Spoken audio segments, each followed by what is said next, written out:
எந்த சூழ்நிலையும் அவர் அண்டி நின்று என்னை பிரிக்காது காத்து கொள்வார்.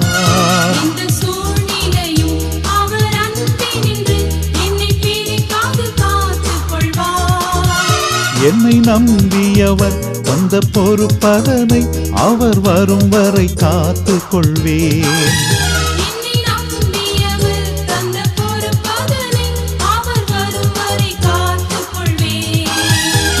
ஆனந்தமே பரமானந்தமே இது மாபெரும் பாக்கியமே.